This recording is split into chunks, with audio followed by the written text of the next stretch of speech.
Try with resource statement. तो कल ये चीज पढ़े थे, ट्राई विथ रिसोर्स स्टेटमेंट। तो बेसिकली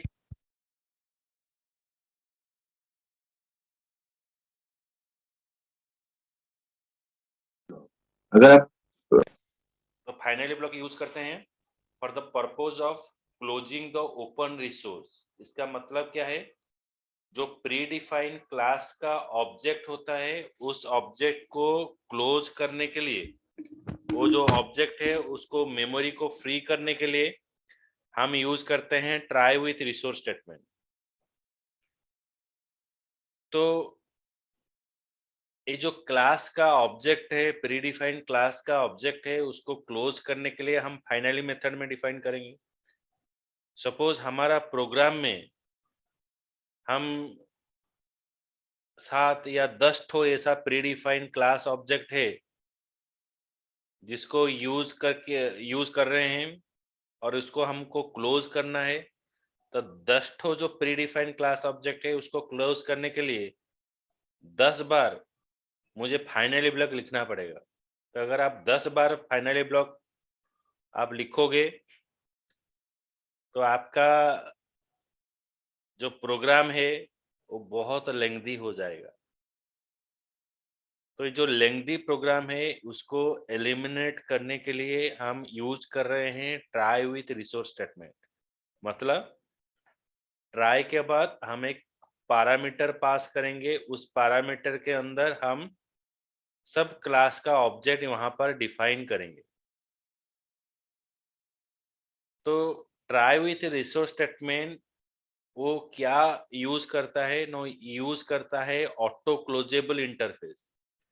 ऑटो क्लोजेबल इंटरफेस का काम क्या है ना? ये ऑटोमेटिकली प्रीडिफाइंड क्लास का ऑब्जेक्ट को क्रिएट करेगा और उसको क्लोज भी कर देगा।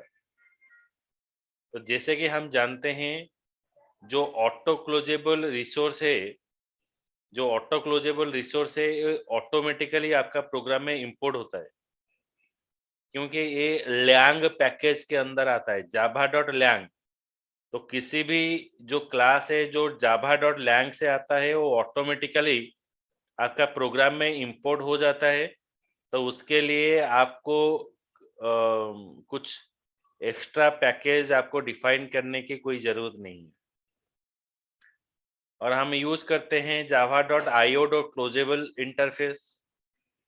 तो ये जो क्लोजेबल इंटरफेस है, जैसे कि हम फाइल इनपुट आउटपुट ऑपरेशन कर रहे हैं, तो फाइल इनपुट आउटपुट ऑपरेशन में हम बहुत सारा ऐसा क्लास का ऑब्जेक्ट हम डिफाइन करेंगे जिसको हमको क्लोज करने का जरूरत पड़ेगा। तो यहाँ पर हम यूज करेंगे आईओ डॉट क्लोजेबल इंटरफेस। तो ये जो क्लोजेबल इंटरफेस है वो इनविजिबली प्रेजेंट रहता है। इनविजिबली कैसे प्रेजेंट रहता है? अगर आप lang dot auto closeable resource use कर रहे हो तो इनविजिबली बैकएंड में स्टोर होता है। तो ये जो ऑटो क्लोजेबल इंटरफेस है, public interface auto closable interface.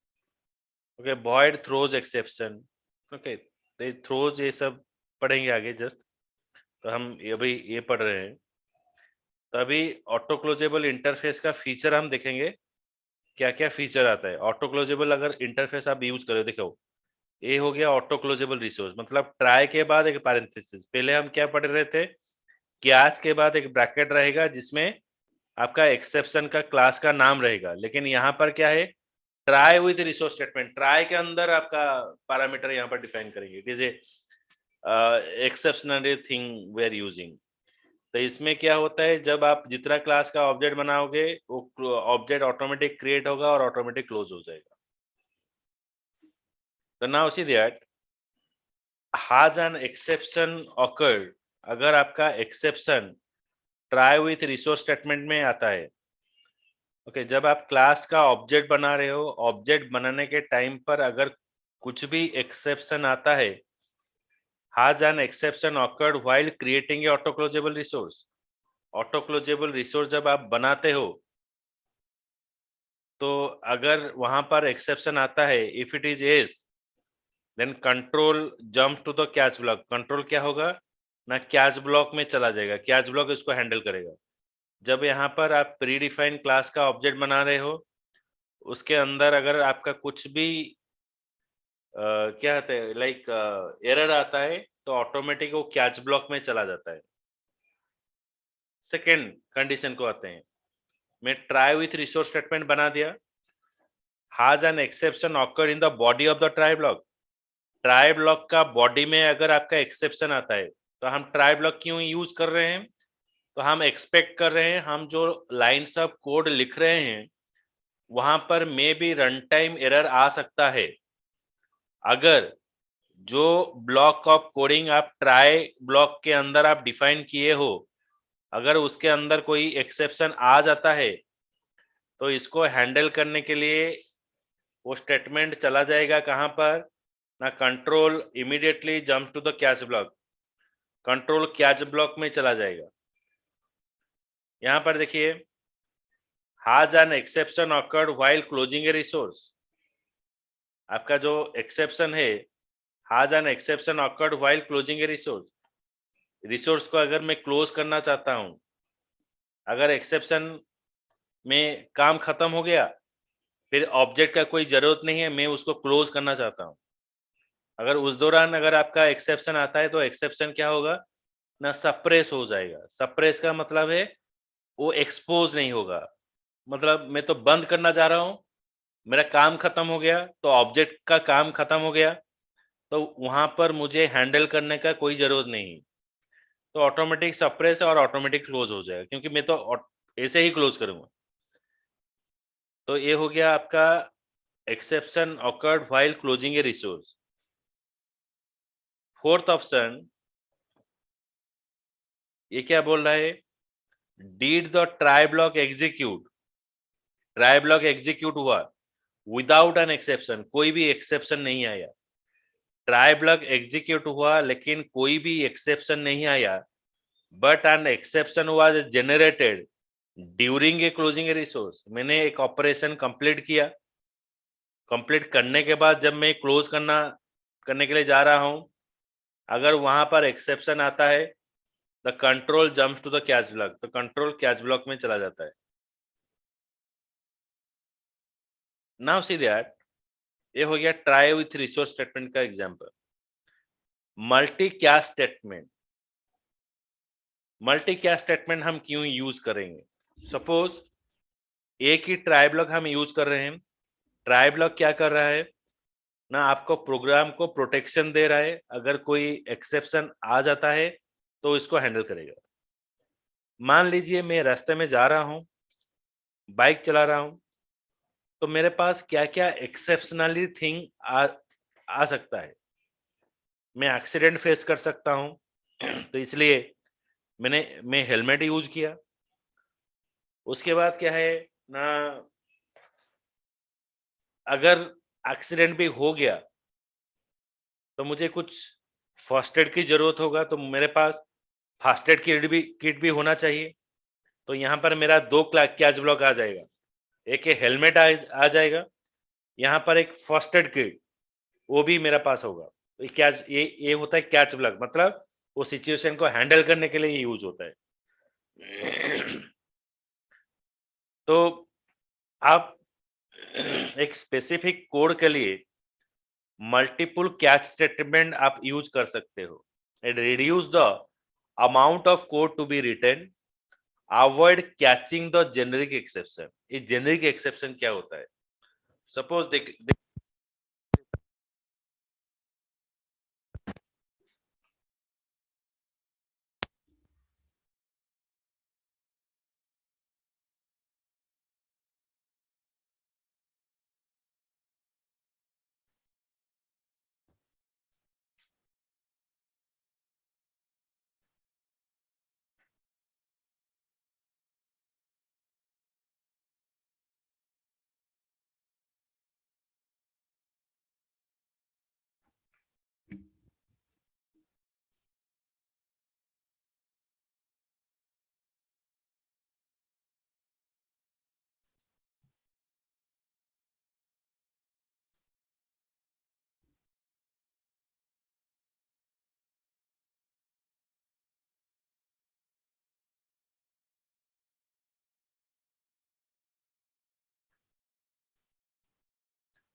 Suppose मैं एक ट्राई ब्लॉक यहाँ पर डिफाइन किया,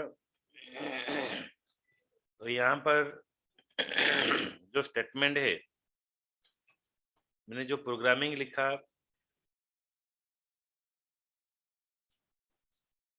यहाँ पर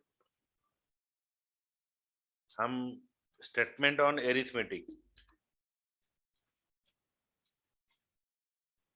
एरिथमेटिक ऑपरेशन में यहाँ पर कर रहा हूँ। तो यहाँ पर जो एक्सेप्शन आएगा, एक कैच ब्लॉक में डिफाइन होगा।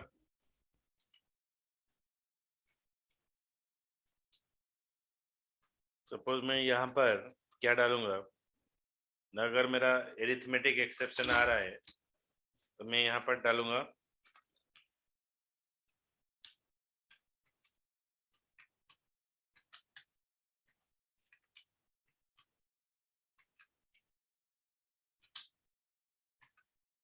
एरिथमेटिक एक्सेप्शन है।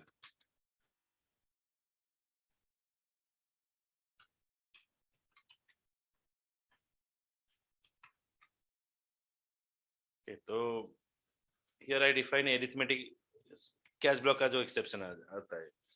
सपोज मुझे मालूम नहीं है यहाँ पर कौन सा एक्सेप्शन आएगा, मुझे एक्सेप्शन का नाम भी मुझे पता नहीं है, तो इस सिचुएशन में मैं क्या करूँगा। सपोज मैं कोड लिख दिया लेकिन मुझे पता नहीं है यहाँ पर कौन सा एक्सेप्शन आ सकता है। तो इस जगह पर हम क्या करेंगे ना, कि जेनेरिक एक्सेप्शन डिफाइन करेंगे। तो ये जो एक्सेप्शन क्लास है इसको बोला जाता है जेनेरिक एक्सेप्शन। तो जितना भी एक्सेप्शन जावा के अंदर है, ये जो एक्सेप्शन जो है वो सारा एक्सेप्शन को हैंडल करेगा।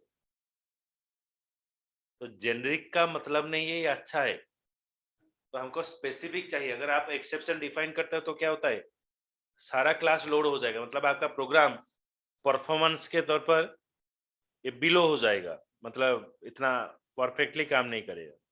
तो आपको स्पेसिफिक एक्सेप्शन का जरूरत है, लेकिन कभी कभार हमको पता नहीं है क्या कौन सा एक्सेप्शन आ जाता है। तो ये जो पर्टिकुलर एक्सेप्शन को पकड़ने के लिए हम डिफाइन करते हैं generic exception in the catch block.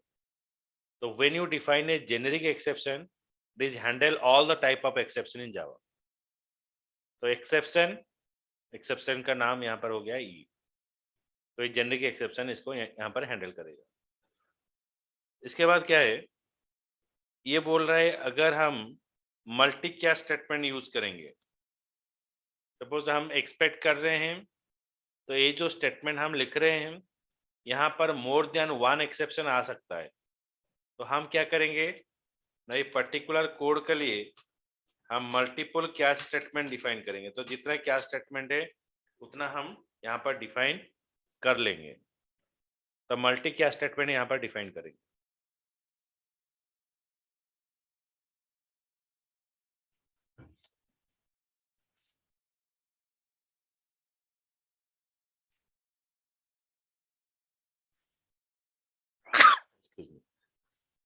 तो ये बोल रहा है they you have to write multi catch statement, it reduce the amount of code to be written, it avoid catching the generic exception, separate type alternative by vertical bar।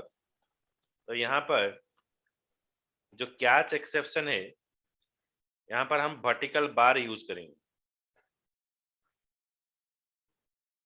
Suppose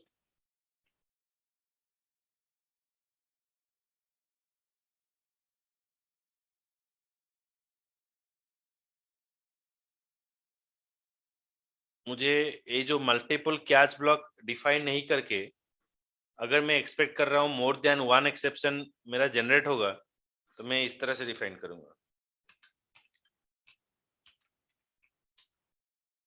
arithmetic exception vertical bar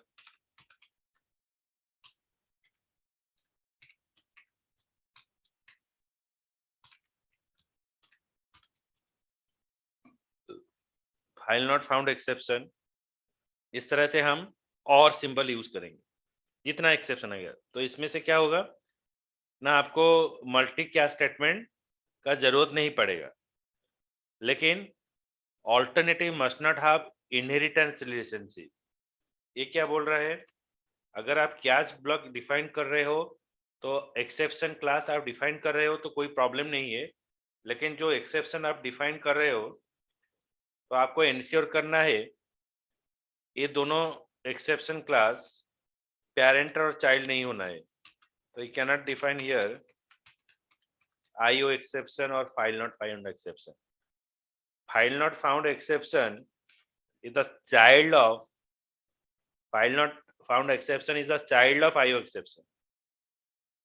तो ये child exception यहाँ पर आप define नहीं कर सकते हो, तो cannot define the child exception here. So it's separate type by alternative by vertical bar. Alternative ହେଲେ ସେଠି ସେଠି ବୁଝେଇବେ ସେ ଜାଣିହେଲା। କୋଉଟା? ଚାଇଲ୍ଡ କହିଲେ ଯୋଉ ଚାଇଲ୍ଡ ଏକ୍ସପ୍ରେସନ। हाँ, so here IO exception is the base class. In the exception, IO exception is the base class. IO exception के अंदर फाइल नॉट फाउंड एक्सेप्शन आता है, इसका चाइल्ड होता है। तो ये बोल रहा है अगर आप IO एक्सेप्शन हैंडल कर रहे हो तो फाइल नॉट एक्सेप्शन हैंडल करने की कोई जरूरत नहीं, क्योंकि IO एक्सेप्शन के अंदर फाइल नॉट फाउंड एक्सेप्शन आता है, तो ये ऑटोमेटिक ये इसको हैंडल कर लेगा, फाइल नॉट फाउंड एक्सेप्शन। समझ में आया? सर आईओ एक्सप्रेशन माने चाइल्ड टा सबळे ପାଇଁ फाइल एक्सप्रेशन रहयो। फाइल एक्सप्रेशन नो चाइल्ड आईओ एक्सप्रेशन रही परिबनी। एटा होची जाभा एटा डिफाइन करिस। IO एक्सेप्शन भितरे ही फाइल नॉट फाउंड एक्सेप्शन थाए। IO एक्सेप्शन टाला parent class, file not found is a child class. Okay, so when you define a parent, then there is no need to define a child again. Yes, Here. So that statement here, this statement is saying that thing. Alternative must not have inheritance relationship. Catching exception object prevent catching the other type of exception. अगर आप catch block में सिर्फ exception define कर रहे हो, suppose मैं एक catch block में यहाँ पर मैं डायरेक्टली क्या करूंगा, अगर मैं एक्सेप्शन डिफाइन करूंगा देन मुझे एरिथमेटिक एक्सेप्शन हैंडल करने की कोई जरूरत नहीं है, file not found exception handle करने की कोई जरूरत नहीं, IO एक्सेप्शन हैंडल करने की कोई जरूरत नहीं, तो ये ऑटोमेटिक सारा चीज ये हैंडल हो जाएगा। Okay,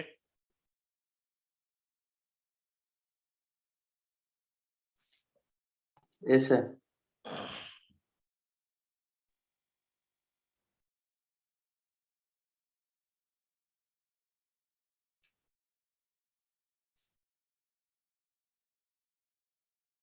methods use throws clause to throw one or more exception. Stop executing when exception is not generated. The exception is thrown to the caller of method. तो ट्राई कैच क्या करता है ना, एक्सेप्शन को handle करता है। Suppose आप bike से जा रहे हो, आपका गाड़ी का पंक्चर हो गया, ट्यूब में सपोज 3-4 लीक है, तो जो गैरेज का आदमी वो बोलेगा कि गाड़ी और चलने की हालत में नहीं है, तो आप बोलोगे भाई थोड़ा एडजस्ट कर लो, मेरे पास इतना पैसा नहीं है, तो मैं कल इसको चेंज करा दूंगा। तो for the particular time period के लिए ये क्या करेगा ना, आपको मैनेज कर लेगा, बट वो प्रॉब्लम फिर से आ सकता है। तो अगर आप इस तरह से प्रोग्राम कर रहे हो जो फॉर द स्पेसिफिक टाइमिंग के लिए आपको एक्सेप्शन को हैंडल करना है, तभी हम यूज करेंगे क्या ना, थ्रोज क्लॉज यूज करेंगे। तो थ्रोज क्लॉज यूज करने से वो क्या होगा ना, एक्सेप्शन टाइमिंग वो डिले करेगा, बट वो it is not handle the exception. Okay तो एक्सेप्शन टाइमिंग वो डिले करेगा, मतलब थोड़ा टाइम के लिए वो प्रॉब्लम को क्या करेगा ना, डिले कर देगा, लेकिन वो प्रॉब्लम फिर से आ सकता है, उससे पहले आप इसको हैंडल करना है। तो throws keyword is used to declare an exception. It gives information to the programmer that there may occur an exception. So it is better for the programmer to provide the exception handling code so that normal flow of the program can be maintained. Exception handling is mainly used to handle in the checked exception. If there occurs an unchecked exception such as null pointer exception, it is a programmer fault. So that is not checking. Okay, so throws clause basically हमारा use होता है method में। अगर आप method कोई exception throw करता है, method में कोई एक्सेप्शन आ जाता है, तो हम थ्रोज क्लॉज यूज करेंगे। तो it stop executing when the exception is generated. So you can write here, आप नोट लिखो,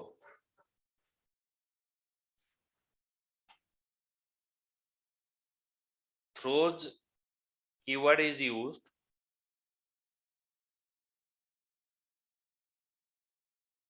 to declare an exception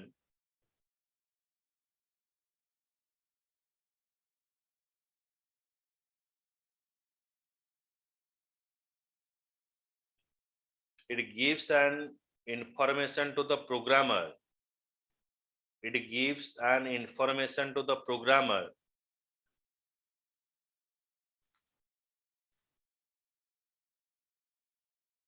that there may occur an exception.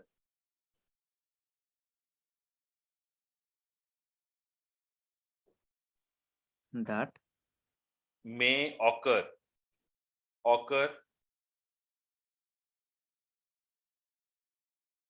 an exception.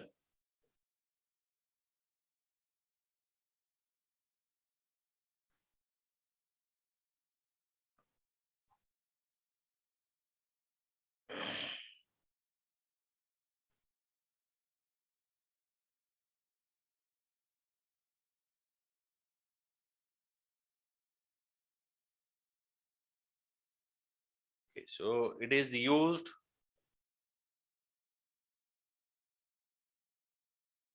in a method signature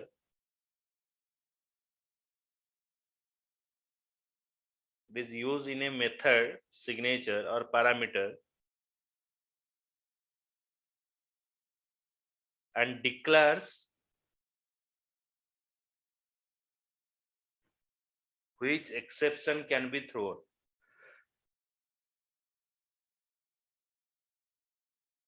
With Which exception can be thrown from a method. Which exception can be thrown from a method.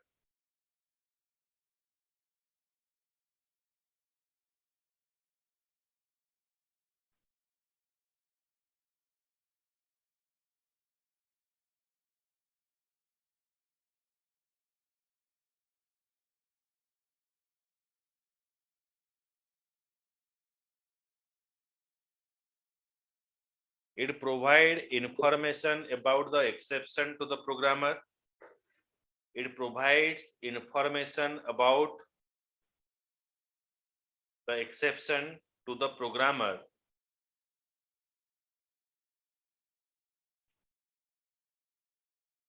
Sir, above about the exception to the programmer as well as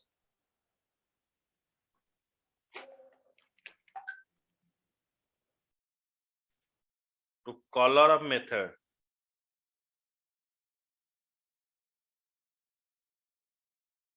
sir, to called. To caller of method.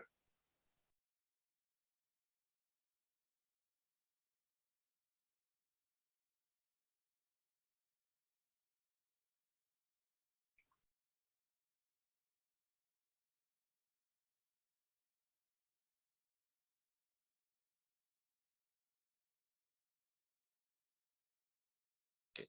Then caller of method that throws an exception. That throws an exception.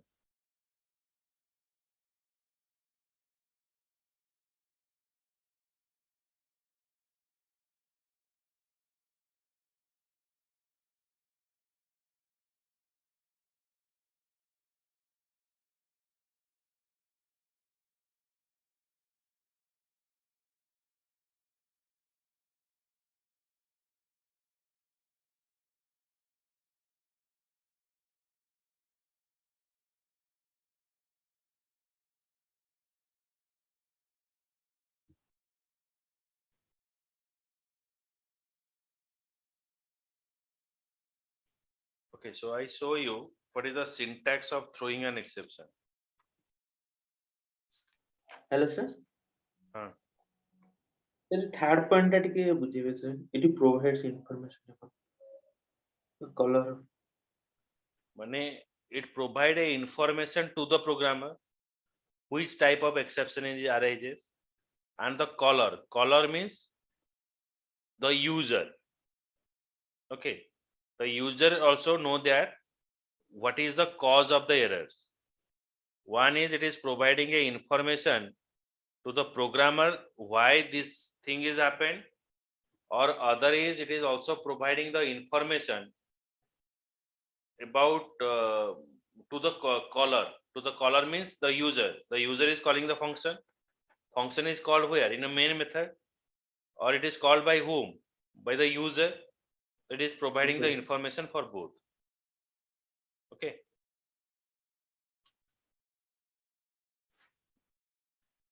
Suppose I define a function method type like void. Suppose display is the one function. Then you pass the parenthesis, then throws, then your exception name. Suppose IO exception. So here you cannot use the generic exception. Okay, IO exception you can write. You can write here.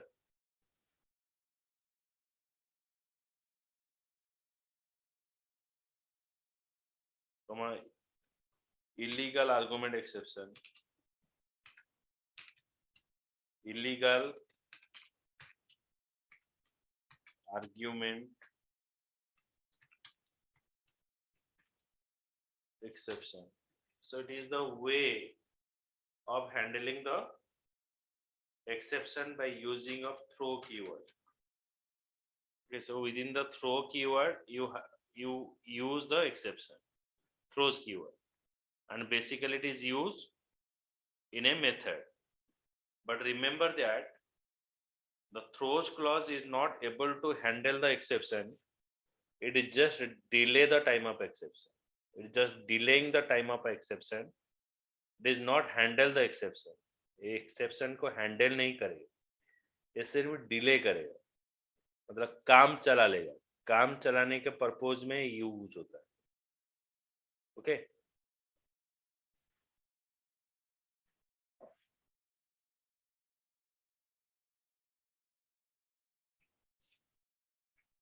Any doubt?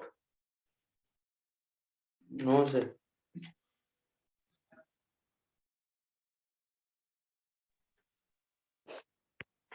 Hello sir हाँ.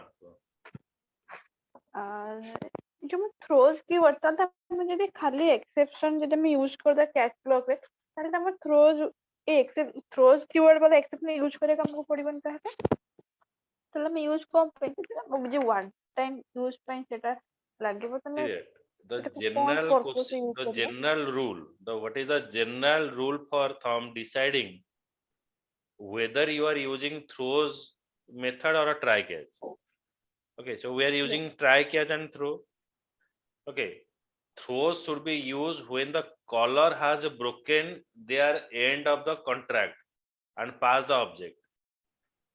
Okay, suppose there is an error.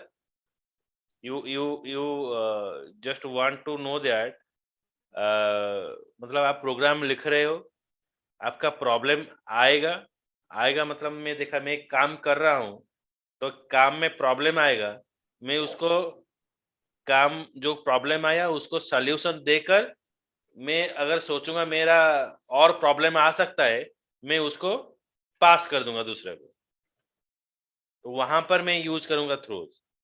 But मैं अगर देखूंगा exception आ रहा है, मैं खुद handle करूंगा, मुझे पास नहीं करना है, किसी को पास नहीं करना है इसका सॉल्व करने के लिए, तो आई हैव टू हैंडल।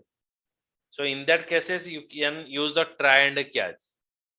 तो थ्रोज जनरली आप यूज करोगे कहां पर ना, मेथड में, और ट्राई कैच मेथड के अंदर और प्रोग्राम के अंदर इसको डिफाइन होता है। तो you can ask that what is the try catch, try and catch block. So basically try is a Java try block, it is enclosed within the code, मतलब कोड को वो गार्ड देता है, प्रोटेक्शन देता है। लेकिन थ्रोज क्लोज ये protection नहीं देता है, मतलब अगर एक्सेप्शन आएगा तभी मैं देखूंगा क्या होगा, तो मैं पहले हेलमेट नहीं लेकर जाऊंगा। अगर एक्सीडेंट, सपोज मैं हेलमेट नहीं लेकर नहीं गया, ओके, देखा आगे ट्रैफिक है, तो उस टाइम पर मैं हेलमेट खरीदूंगा दुकान ढूंढ कर। तो ये होता है थ्रोज का काम। ट्राई ट्राई क्या करता है ना, आप पहले जजमेंट कर लेते हो आपको क्या करना है। ये भी एक्सेप्शन हैंडल करेगा, ट्रैफिक पुलिस से आपको बचा लेगा, ट्राई कैच भी आपको बचा लेगा, लेकिन try catch means you are already prepared.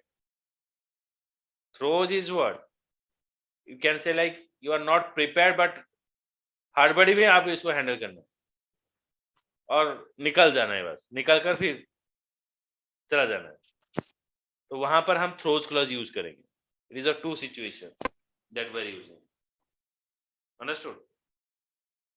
Okay sir. तो ट्राई एंड ये जो कैच ब्लॉक यूज करी कि ना भी हमें थ्रोज यूज करियो रे तो थ्रोज यूज कला पर ट्राई कैच हमको यूज करियो पड़ियो, बुझिला? ट्राई कैच यूज कला पर थ्रोज यूज करियो किसी जरूरी नहीं, बुझिला?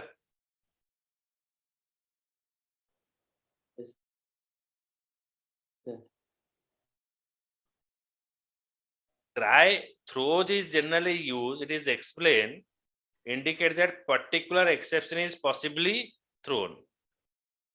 मीन्स ये इंडिकेट करेगा, मतलब थ्रोज क्या करेगा, आपको इंडिकेट करेगा। आगे पुलिस है तो आप हेलमेट नहीं लिए हो तो आप पकड़े जा सकते हो, लेकिन ट्राई एंड क्या जो क्या करेगा उसको हैंडल करेगा। है तो ठीक है, मैं हेलमेट पहन लेता हूँ, अगर है तो हम जाते हैं उसके साथ बात करते हैं, कुछ प्रॉब्लम हुआ उसको हैंडल करेंगे। लेकिन थ्रोज आपको इंडिकेट कर देगा हो जाएगा, मत जाओ, रुक जाओ। ओके, जब आप रास्ते में जाते हैं कोई दूसरा Just आदमी like warning. हाँ, other person is giving word warning, है भाई मत जा, वहां पर पुलिस खड़ा है, हाँ, वो वार्निंग देकर चला जाए, आप देखो हाँ देखते हैं क्या होता है, हम जोर से गाड़ी चला कर चला जाए। ओके, तो ये हो गया, आप ट्राई कैच के मदद से आप हैंडल कर लिए। थ्रोज आपको वो बोलेगा कि नहीं ये हो सकता है, आगे ये चीज है, रुक जाओ, ये प्रॉब्लम हो सकता है, एरिथमेटिक एक्सेप्शन आ सकता है। समझ में है? और एक है using try and catch block we can handle the exception. Throws clause में हम हैंडल नहीं कर सकते, whereas using the throws keyword we can simply declare the exception. आप सिर्फ एक्सेप्शन डिक्लेयर कर सकते हो, लेकिन एक्सेप्शन को हैंडल नहीं कर सकते हो।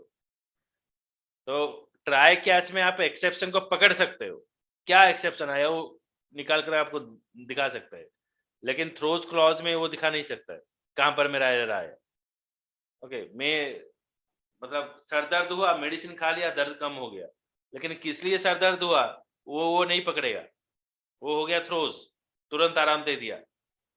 लेकिन मेरा सपोज ब्रेन में और कुछ चीजें हो रहा है, तो उसको पकड़ेगा क्या, जब मैं स्कैनिंग करूंगा तो ट्राई कैच उस तरह से काम करेगा, स्कैनर की तरह काम करेगा। What is the actual cause, क्यों आपका हुआ। ओके, ट्राई कैच में आपको अगर प्रॉब्लम आता है, वो ग्रेसफुली प्रोग्राम को एग्जिट करता है, ग्रेसफुली मतलब नॉर्मली क्लोज करता है।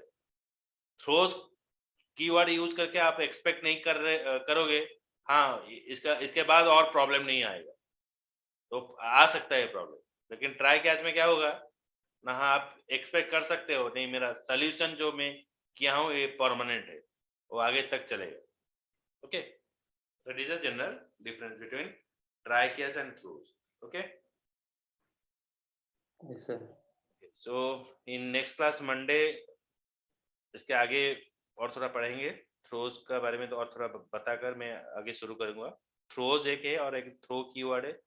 उसके बाद जो प्रोग्राम है वो प्रोग्राम में कवर करूंगा. नोट टा दे दो ठीक है. हाँ